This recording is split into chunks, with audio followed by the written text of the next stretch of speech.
Hello friends, स्वागत है आपका मेरी दूसरी वीडियो में। जैसे कि पिछली वीडियो में हमने डिस्कस करा था थोड़ा सा बीजीपी के बारे में।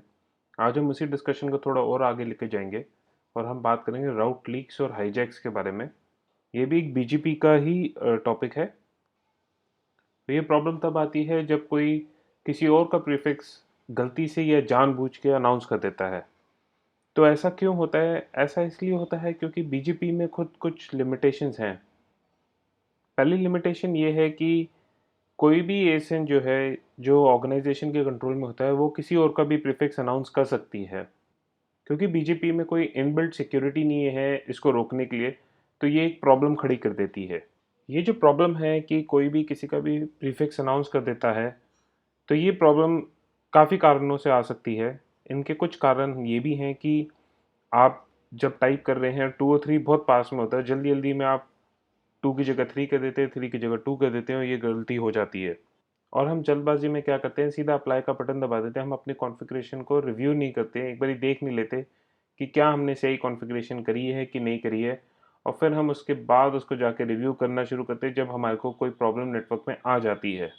ये प्रॉब्लम नेटवर्क में इसलिए भी आ जाती है क्योंकि हम अपने बीजीपी के फ़िल्टर्स जो हैं प्रॉपर्ली अप्लाई नहीं करते हैं, और या फिर ये एक पूरा का पूरा एक एक्सीडेंटल एप्लीकेशन कुछ हो जाता है। हम कुछ ट्राई कर रहे होते हैं और गलती से हम इंटरनेट की तरफ कुछ अनाउंस कर देते हैं ऐसा जो हमारे को अनाउंस नहीं करना चाहिए। ये सब तो ह्यूमन एरर की थी, बट कई लोग जानबूझ के भी करते हैं, हाईजैक कर लेते हैं। जो प्रीफिक्स उनका नहीं है वो अनाउंस कर देते हैं कि उनका जो भी ट्रैफिक है वो डाइवर्ट हो जाए और उसके जो कस्टमर्स हैं उस प्रीफिक्स के अंदर उनका सर्विस हैम्पर हो। ये सिर्फ छोटी कंपनियों के साथ नहीं, हमारे साथ नहीं, बड़ी कंपनियों के साथ भी होता है। अप्रैल 2021 में ही वोडाफोन ने गलती से 30,000 प्रीफिक्सेस जो हैं, जो उनके नहीं थे, वो अनाउंस कर दिए थे, और उससे हुआ क्या कि वोडाफोन का जो इनकमिंग ट्रैफिक था वो 10 से 13 टाइम्स ज़्यादा बढ़ गया था। ये prefixes Google, Microsoft, akamai, Cloudflare जैसी कंपनियों के थे।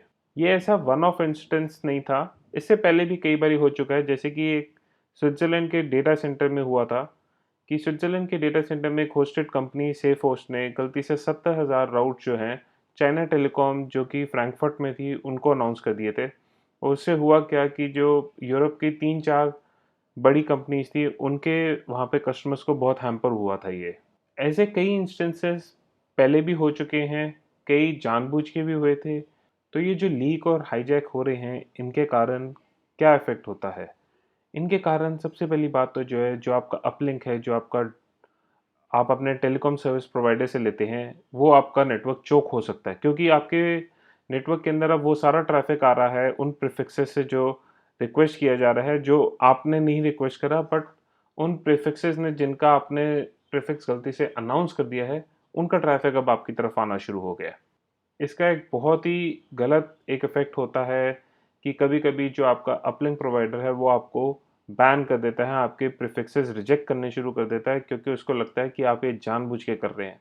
ये ऐसा मेरे साथ हुआ था जब मैंने गलती से गूगल की तरफ कुछ गलत प्रीफिक्स अनाउंस कर दिए थे। तो ये हो जाता है, गलतियाँ होती हैं सबसे, और इनको गलतियों को अवॉइड करने के लिए क्या करना चाहिए वो हम भी अभी समझेंगे।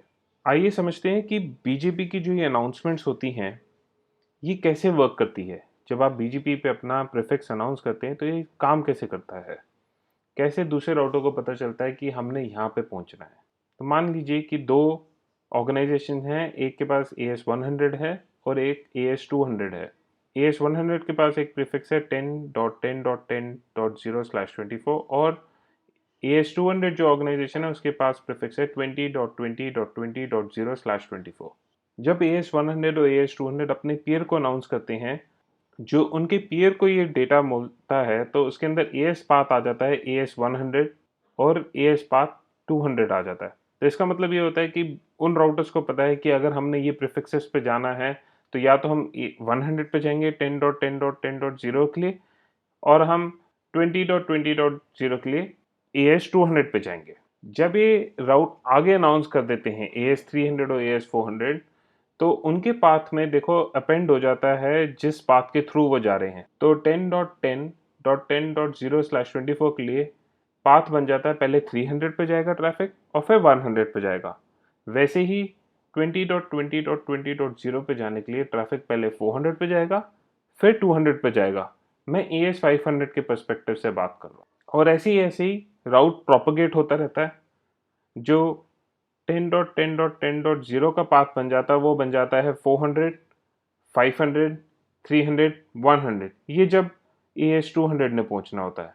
जब AES 100 के क्लाइंट्स ने AES 200 तक पहुंचना होता है तो पाथ बन जाता है पहले 300, फिर 500, फिर 400, फिर 200। ये चीज़ हम राउटर के लुकिंग ग्लास में भी देख सकते हैं, जैसे नीचे आ रहा है यहाँ पे। तो ये जो राउट लीक्स और राउट हाईजैक होते हैं, ये हम कैसे अवॉइड कर सकते हैं कि हमारे नेटवर्क पे गलत राउट्स ना आए या हम गलत एडवर्टाइजमेंट ना कर दें। तो देखते हैं कुछ मेथड्स जिनके थ्रू हम ये कर सकते हैं। तो सबसे पहला मेथड है RPKI, जो कि है रिसोर्स पब्लिक की इंफ्रास्ट्रक्चर। ये यूज़ करता है पब्लिक की इंफ्रास्ट्रक्चर क्रिप्टोग्राफिक मेथड, जिससे आपके प्रीफिक्सेस और आपके AES के सिग्नेचर होते हैं, और जो आपका पीयर है वो ये वैलिडेट कर सकता है कि ये राउट्स आपके ही हैं। पर ये मेथड जो है फुल प्रूफ नहीं है, क्योंकि ROA रिकॉर्ड जो इसके लिए चाहिए होता है वो अपडेट नहीं किया जाता उतनी फ्रीक्वेंटली। लोग भूल जाते हैं, लोग इग्नोर कर देते हैं। इसकी इम्प्लीमेंटेशन के गैप्स के ये भी कारण हैं कि सारे डिवाइसेस नेटिवली सपोर्ट नहीं करते, मतलब कि आपको कुछ थर्ड पार्टी सर्वर्स या हार्डवेयर लगाना पड़ सकता है जिसमें ये सपोर्ट हो, तो इसलिए भी, और इसकी इम्प्लीमेंटेशन थोड़ी सी कॉम्प्लेक्स है। पर इसका एक बहुत बड़ा फ़ायदा ये भी है कि आपको एक्सेस लिस्ट, प्रीफिक्स लिस्ट जैसी चीज़ें नहीं बनानी पड़ेंगी या मैनेज नहीं करनी पड़ेगी मैनुअली। ये सब ऑटोमेटेड हो सकता है। तो दूसरा मेथड है कि प्रीफिक्स लिस्ट, डिस्ट्रीब्यूट लिस्ट और AES पाथ एक्सेस लिस्ट। ये जो टर्मिनोलॉजी है ये सिस्को की ही टर्मिनोलॉजी है, पर दूसरे राउटर्स में भी, दूसरे वेंडर्स के राउटर्स में भी ये यूज़ होती है। इसके अंदर मेजर प्रॉब्लम ये है कि प्रीफिक्स लिस्ट और डिस्ट्रीब्यूट लिस्ट जो है, ये दोनों सिर्फ प्रीफिक्स को देखती हैं। ये कोरिलेट नहीं कर पाती कि क्या वो AES पाथ उसी से आ रही हैं।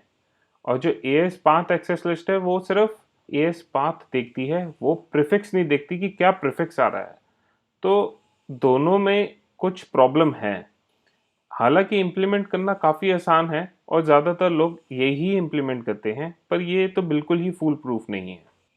एक मेथड और यूज़ किया जाता है कि मैक्सिमम प्रीफिक्स डाल देते हैं कि हमारे को अपने पीयर से इससे ज़्यादा प्रीफिक्स ना मिले, ना हम अपने पीयर को इससे ज़्यादा प्रीफिक्स भेजें।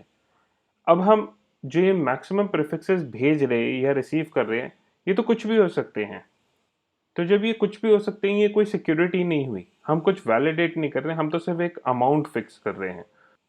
ये बहुत ही इजी है इम्प्लीमेंट करने में, और ये अगेन एक सिस्को की टर्मिनोलॉजी है मैक्सिमम प्रीफिक्स की, पर दूसरे वेंडर्स में भी ये सपोर्ट है। चौथा जो तरीका आता है वो है Whois डेटाबेस का। जो Whois डेटाबेस से ये पता चल जाता है कि इस प्रीफिक्स का ओनर कौन है, AES नंबर क्या है जो ओनर है इसका। और ये रिकॉर्ड जो है जब कोई अपडेशन के लिए रिक्वेस्ट करता है तो 24 घंटे के अंदर अंदर ये अपडेट भी हो जाता है।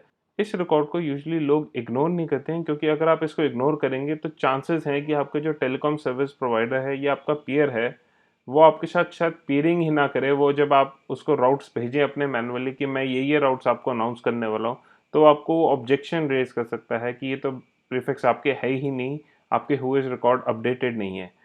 और इसके काफ़ी सारे टूल किट्स अवेलेबल हैं जो कि ओपन सोर्स हैं, जो कि आप इजीली इंप्लीमेंट कर सकते हैं। सिस्को जुनिपर के भी हैं और माइक्रोटेक के भी हैं। आप पाइथन स्क्रिप्ट्स का भी इस्तेमाल कर सकते हैं कि आप इसको पूरा ऑटोमेट कर सकते हैं। आपको कुछ ज़्यादा मैनुअल एंट्रीज नहीं करनी पड़ेगी। हाँ, आपको एक स्क्रिप्ट ज़रूर बनानी पड़ेगी उसके लिए। एक RPKI में जो प्रॉब्लम था, वो प्रॉब्लम इसमें भी है कि आपको एक्सटर्नल सर्वर लगाना पड़ेगा इसके लिए। ये नेटिवली सपोर्ट नहीं होता है, तो आपको एक इम्प्लीमेंटेशन अलग से करनी पड़ेगी, थोड़ी सी एक्सपर्टीज चाहिए होंगी उस चीज़ के लिए आपको। लास्ट में हम आते हैं राउट फिल्टर्स पे। राउट फिल्टर्स एक ऐसी चीज़ है जो हम सब इम्प्लीमेंट करते हैं। राउट फिल्टर्स दोनों तरीके से इम्प्लीमेंट होते हैं, इनवर्ड के लिए भी और बाहर जाने वाले के लिए भी। तो जो इनवर्ड आ रहा है, हम सिर्फ उन्हीं को अलाउ करते हैं जो हमारे को पता है कि वैलिड है, और हम वही अनाउंस करते हैं जो हमारे को पता है कि वो वैलिड है। पर ये सब कुछ मैनुअली होता है। राउट फिल्टरिंग बहुत इंपॉर्टेंट चीज़ है, क्योंकि ये पहला लाइन ऑफ डिफेंस है आपका।